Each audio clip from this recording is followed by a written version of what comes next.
Tonight, the cost of living crisis worsens. Mortgages, loans and credit cards will cost you more as interest rates rise to their highest level for 13 years. The Bank of England warns we're heading for a recession. Also making the headlines, the brother of terror victim David Haynes speaks to us about looking his killer in the eye as he was sentenced in America last week. Tonight's sport comes from Ibrox as Rangers look to book their place in the Europa League final. And away from Ibrox, it's Guten Abend Schottland as Glasgow hosts thousands of Leipzig supporters. Hey! Hello, Jimmy! It's a great day for a victory for Leipzig. I'm Gordon Cree in Edinburgh. And I'm Kellyanne Woodland in Glasgow. This is the STV News at 6.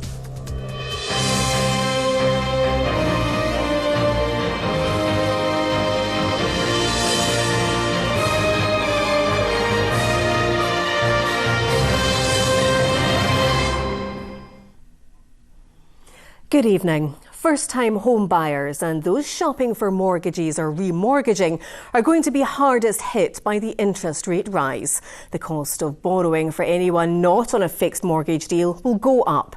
And there's a warning from the Bank of England. We're heading for a recession. Yes, as interest rates jump to 1%, their highest level since 2009, it's predicted the soaring costs of living will see inflation rise above 10%, causing the worst squeeze on household finances for decades. Vanessa Taff has more. Laura has just remortgaged her home. Despite being through the process before, this application was much more difficult. It was a much more involved process. For example, I had a surveyor out to come and look at the house, and in terms of the actual opportunities that there were for remortgage or offers on the table, there were far fewer than there have been in previous years, which speaks a little bit to how more complicated it is to get a remortgage and a fixed rate at this time. This interest rate jump from 0.75% to 1% is the highest since the recession in 2009. After today's announcement, advisors say that if you've had a mortgage for the last 13 years, you may now find that you've borrowed more than you can comfortably afford to repay. Similarly, they say if you're looking to remortgage your house or you're a first-time buyer, the cost of any potential mortgage is changing every day. First-time buyers, they're the most affected by it. They can only borrow against the valuation, which means if they then pay more for the house, which is a pattern at the moment, that's coming out their own savings. People are waiting maybe up to 6 months at times to get a property from when they've maybe seen a mortgage advisor and decided what they're going to do, but the products in the background may have gone up. Experts say rising mortgages may be the final straw for those who are just about managing. People on the margins, people who are in work, have a mortgage but really don't have that extra, whatever, £300 this year to spend, they're going to be hit by this, and that's the real concern. On top of the interest rate hikes, the Governor of the Bank of England offered a bleak warning. Inflation is expected to rise over the remainder of the year, averaging slightly over 10% at its peak. And we are walking this very narrow path now. And to your question, I mean, the approximate reason for raising bank rate at this point is not only, it's not only the current profile of inflation and what is to come, and of course what that could mean for inflation expectations. The thought of continuing to rent my whole life because of this being like interest rates and all that being out of my grasp is pretty scary. I'm apprehensive about the whole sort of future of it for us all. It's gloomy news and there could be more to come. A further interest rate rise is expected later in the year. Well, Vanessa joins us from the newsroom. So Vanessa, just how bad could this get? Well, Kellyanne, the Bank of England typically put up interest rates so they can lower the cost of inflation. And inflation's currently sitting at 7% at the minute. And as we heard at the end of my report there, it's expected to go up to 10 by the end of the year. So that could mean people struggle to repay their credit card debt and any other loans they might have as well. And of course, we're already feeling it with the rising cost of living, aren't we? Absolutely. I mean, wages just aren't going up enough to cover the cost of all of this. There's rising costs everywhere, cost of living going up, fuel, groceries, bills, and in reaction today, the markets, the pound was down. So really anyone lucky enough to afford a foreign holiday or a holiday to Europe this year is going to find they're getting less bang for their buck. All right, Vanessa, winning time ahead. Thanks very much. When it was launched in March, the Homes for Ukraine sponsorship scheme aimed to offer sanctuary to those fleeing Russia's invasion by offering them homes with families in the UK. But since it started, it's been beset by problems, with many reporting huge delays in the amount of time it's taking due to ongoing setbacks with securing visas. Well, tonight we've been speaking to one family in Scotland who have finally managed to welcome their Ukrainian guests after a 40-day wait, and another who say their family are stranded in Germany, unable to get here. Louise Hosey reports. It's been a long journey, but finally they're here. 12-year-old Irina and Danilo, who's 11, arrived in Scotland this morning with their mothers Katerina and Vikalina. We're very happy to be here. Because I like, it's so green, all green. The families who are from Kharkiv are being sponsored by Teresa Shering from Perth through the Homes for Ukraine scheme. But visa issues mean getting them here hasn't been easy. They've arrived today, and that's day 40 of the visa process from application. And we've had a number of challenges along the way of getting those visas. At best, I think it's been utterly chaotic, and at worst, I feel it's more of a sort of challenge and a deliberate attempt to put barriers up and not make it an easy process. While some Ukrainians have finally made it to the UK, for others the wait continues. After fleeing Kyiv, Sofia, her 2-year-old son Aaron and her grandmother Tatiana are now in Berlin. Their sponsor, Lorraine Robb, has travelled to Germany to take them back to her home in East Kilbride, and they're due to leave tomorrow. But nearly 2 months since applying, they still don't have Aaron's visa. We cannot understand why after nearly 7 weeks we don't have this child's visa. He has a biometric passport, which has been uploaded twice now, and still we have nothing. The visa centre we visited yesterday, you wait in the street, you don't get allowed in the building. They just tell you they will phone the UK, they ask for the application number, and you get no response. Sophia's husband and Aaron's father remains in Ukraine to fight. Lorraine says after an incredibly difficult journey, the family urgently need help to sort out Aaron's visa. I'm very frustrated, very angry, and helpless. I think that's the most overwhelming feeling.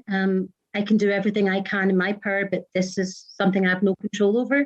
We waited almost 2 months. It's too much. The UK government says while applications from families are normally processed together, it's vital that robust safeguarding measures are in place to protect children from trafficking and other risks. It says it's processing thousands of visas a day and hopes to speed this up further. For Lorraine and the family she's sponsoring, this can't come quickly enough. Hi. Hi. Oh, that's Louise Hosey, STV News.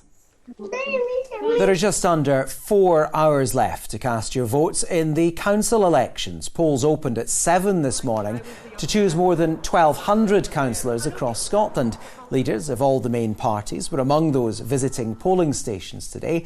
Counting will begin in the morning, with results expected to be announced throughout the day. The brother of murdered aid worker David Haynes says coming face to face with his killers has brought him a sense of closure. Mike Haynes read out a victim impact statement in court and told his brother's killers that he forgives them.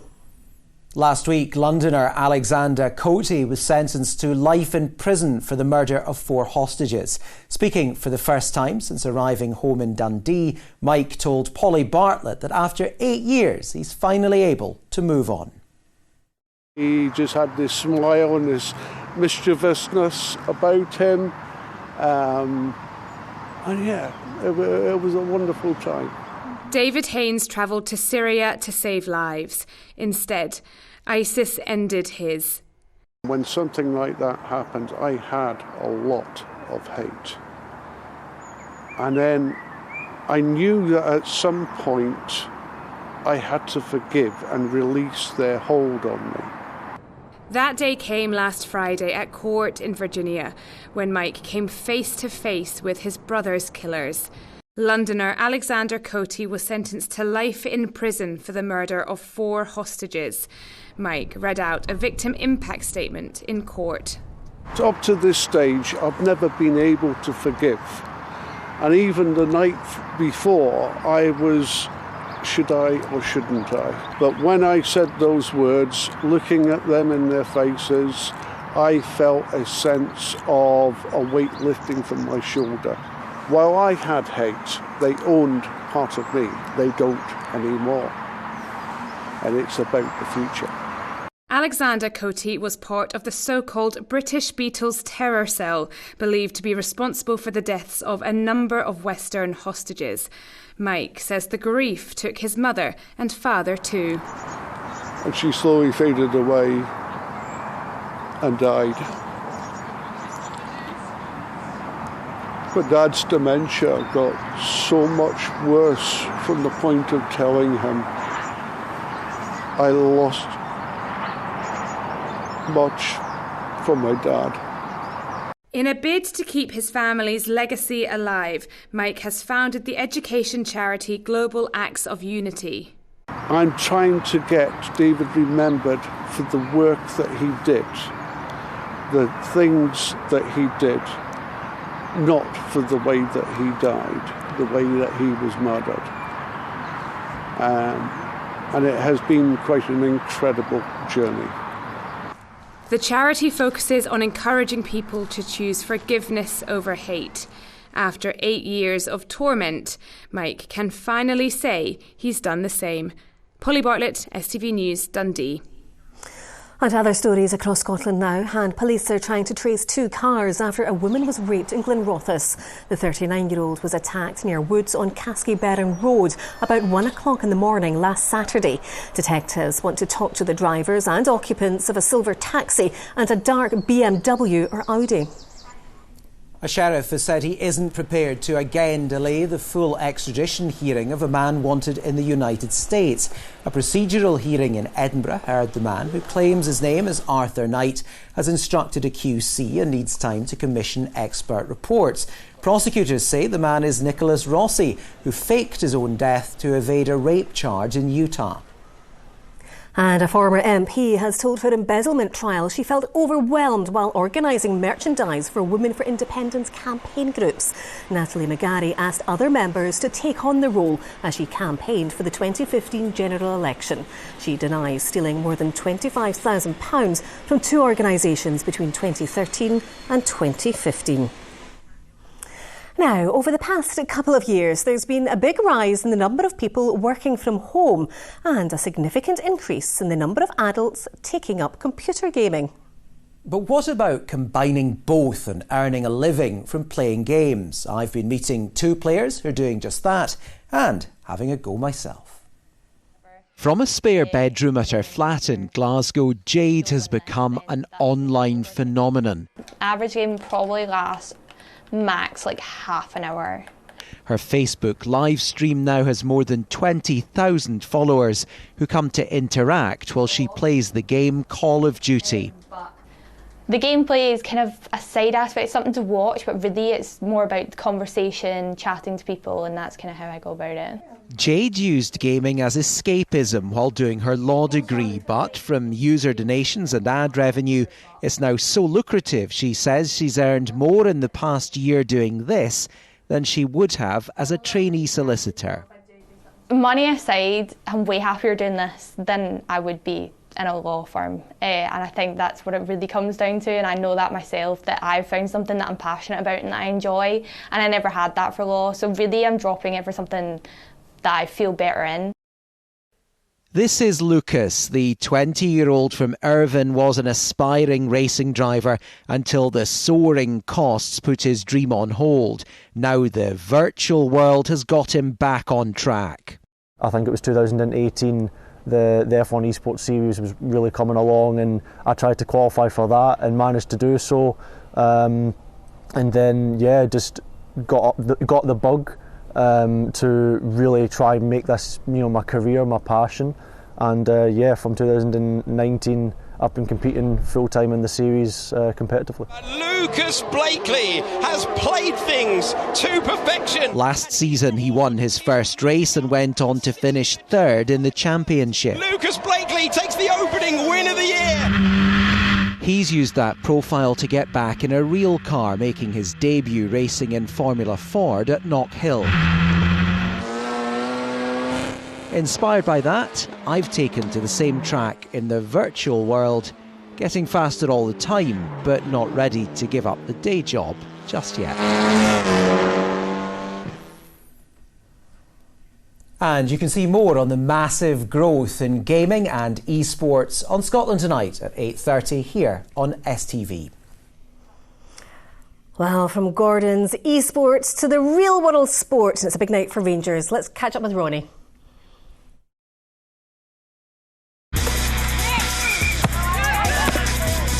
Get your fill of the action.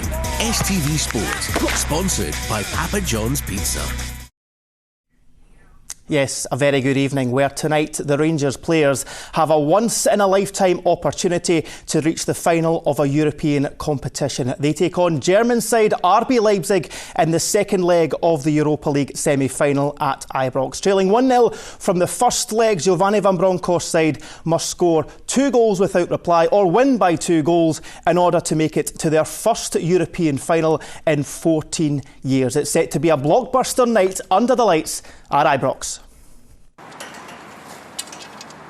The final preparations ahead of the biggest night at Ibrox in half a century. Anticipation building around the streets of Govan as Rangers get set for the Europa League semi-final. Biggest night in my life. I've supported Rangers for 58 years. I think it might be 2-0 to Rangers. The standard of the competition's been absolutely unreal, so to make it this far, it's just a stuff of dreams really, yeah. Predictions? 2-0 Rangers. It's going to go to extra time, but 2-0 to us overall. Early goal for Rangers, hopefully. And then the crowd will pull them through, I think. Tonight, Giovanni Van Bronckhorst is standing on the cusp of history. A chance to be only the 4th manager to guide Rangers to a major European final. You know, you have goals in your career as a player, as a coach. You want to achieve great things. So and you know, you dream of coaching teams in finals. I mean, you have that as a player, you have that as a coach, and that gives you the drive to keep going. RB Leipzig are the team standing in their way. The scoreline sits at 1-0 from the first leg in Germany. But with a sold-out crowd at their back, the Rangers players are ready for the fight. I hope our atmosphere can affect him, and he's seen obviously the Braga game. We got an early goal, and that really kicked us on. So we obviously would like to replicate it, get an early goal, and really get after him. But we've seen really good teams come to Ibrox and struggle sometimes. Florence, Italy was the city the last time Rangers secured their place in a European final. Those players, those scenes of celebration and that match will live forever in the memory of any Rangers fan. Tonight, this squad, guided by Giovanni Van Bronckhorst, have the chance to follow in their footsteps. Ronnie Charters, STV News. And let's go straight to Ibrox, where Raman Bhardwaj is there for us. Raman. Cheers, Ronnie. I can tell you the fans are certainly arriving here ahead of this huge game. Michael Grant from The Times is with us right now. Michael, always good to see you. What do you think the approach is going to be from Rangers tonight? Are they going to go at Leipzig from the off, like Braga, or will it be a bit different? I think it's really interesting that in the 3 home games in the knockout rounds they've been making really fast starts and scoring early goals. They did it against Dortmund, they did it against Red Star, scored twice in the first 15 minutes, and they certainly did it against Braga. They blew them away in the first half. I think tonight though it might be different. We need to see whether Van Bronckhorst will be more cagey with his tactics. He was in the first half and it kept him in the tie. We'll find out shortly if Kemar Roof is fit. How big a player will he be if he is fit? He's massive because he plays that striking role with intelligence and movement and quality, which I think you're going to need to open a defence as good as Leipzig's. They've got the second best defensive record in the Bundesliga. I think, Raman, tonight all the Rangers players are going to have to step up. They can't carry any passengers against a team that's good. You and I were in Germany last week. Did Leipzig impress you? They did, yeah. I mean, I think there may be more to come from Leipzig, certainly in an attacking sense. They kept the ball very well. Rangers were quite cagey and conservative in their tactics. Leipzig had a lot of the ball, a lot of possession. Didn't really create that much. I think it might suit them if Rangers come onto them tonight. We saw some drama at the Bernabeu last night between Real Madrid and Man City. Are we in for some drama here tonight? Almost certainly. I mean, I think you can feel the atmosphere building tonight already. This is one of the biggest games Rangers have played in decades. It's going to be electrifying. Michael Grant from The Times, thanks as always for joining us on the STV News at 6. Well, there'll be thousands of Rangers fans inside the stadium tonight, and there'll be 1,000 Leipzig fans. Earlier, I went into the centre of town to get their pre-match thoughts. On the day of a game, football fans will invariably be in a bar sinking a few pints. So, surely there are going to be some RB Leipzig fans in this beer hall in the centre of Glasgow. Are any of you from Germany? Hearts fans? Have you seen any RB Leipzig fans? I was one outside. So I failed miserably there, but I'm pretty confident. George Square is just that way. We're going to get some fans there. Hi. Hi, we're from Scottish television. Yeah. How are you finding Glasgow? It's fantastic. Great. Very great pubs, nice people, everything okay. And then you met me. It's the best one ever. Okay. What is good about Glasgow? What do you like? The people. The people? Yeah. The weather? Are you able to understand what Scottish people say? 9? 9. Do you understand the Scottish accent? No, it's impossible. Aye. Yes. Yes. Aye is yes. Yes. Yes. Gone. Going to. No. It's impossible. Impossible. No. It's no language. Boozer. Pub. I like the haggis.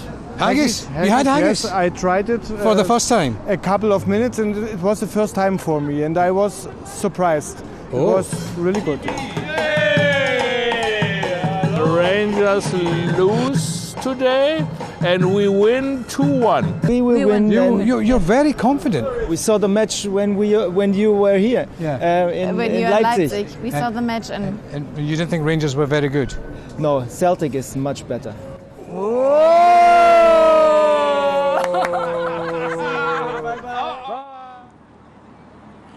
I'll tell you, the Rangers fans inside here tonight will certainly have something to say about that. Well, that is all your sport on TV tonight, but the build-up does not stop here. Head over to the STV Sport website or the STV app to follow our live blog with all the build-up and team news ahead of kick-off.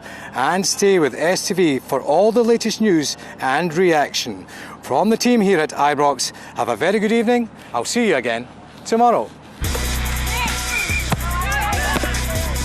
Get your fill of the action. STV Sports, sponsored by Papa John's Pizza. Well, it's been another warm, mild day here in the west. Let's check in with Philip for the weather. Today's outlook is becoming more and more unsettled.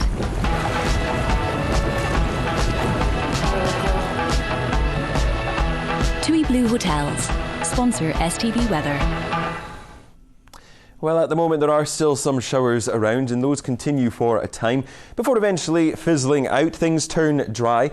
But then through the early hours of tomorrow morning, we do start to see this cold front approaching from the Atlantic, and that's bringing with it some thicker cloud and this more organised band of rain. Now, this will be quite heavy at times, also brings with it a lot of cloud. Despite this, though, the winds will start to ease. It will still be quite breezy, though, so with the wind, the rain and the cloud, temperatures not dropping too far. Lows tonight of around 10 or 11 degrees Celsius, so most places will be frost-free. Now, looking ahead to tomorrow, unfortunately, a very wet start to the day. That cold front continues to sink south and eastwards, dragging a lot of that rain with it. Behind it, though, it is an improving picture for the afternoon, a mixture of sunny spells and scattered showers. And in the best of the brightness, it will be feeling warm, temperatures reaching highs of 17, possibly 18 degrees Celsius. A little cooler further west, though, where we hold on to that cloud. Looking ahead to Saturday, thankfully for the weekend, high pressure is building across the country. So overall it will be a drier day. Plenty of sunny spells mixed with variable amounts of cloud. Temperatures reaching highs of 15 or 16 degrees Celsius. So make the most of Saturday, because unfortunately Sunday, once again, we've got further fronts moving in from the north and west, bringing with it outbreaks of rain, some stronger winds and temps reaching highs of 17. Bye-bye. TUI Blue Hotels. Sponsor STV Weather.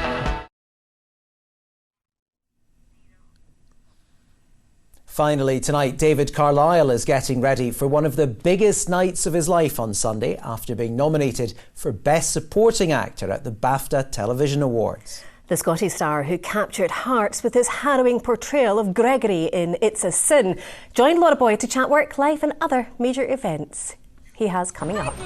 It's a Sin, the series about a group of friends living through the AIDS crisis in the 1980s, leads the way at this year's BAFTAs with 11 nominations, including one for Scots actor David Carlyle. Keep your hair on, Shirley Williams. Up for a BAFTA for It's a Sin. I mean, when that news came through, how did you feel?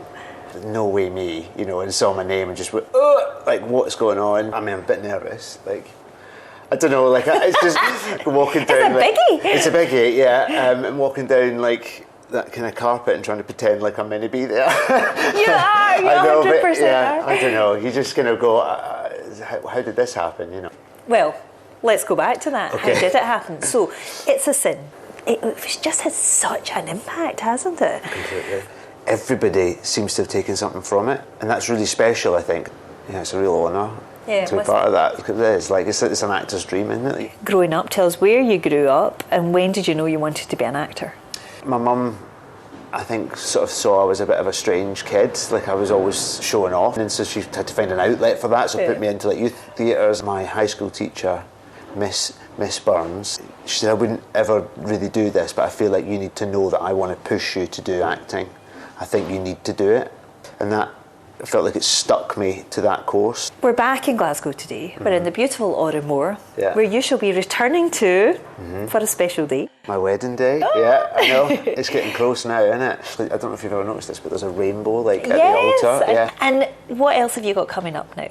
Did a documentary with Virgin Radio exploring the impact of homelessness on LGBTQ plus youth. There's other bits and pieces, some of which I can't mention at the minute. Keeping me busy. Well, best of luck on Sunday. I will be watching. Thanks, mate. Thank you. Well, now we know the answer to how many Kellyannes it takes to change a light bulb. Just the one. Gordon, multitasking at its best. That's it. Bye-bye. Good night.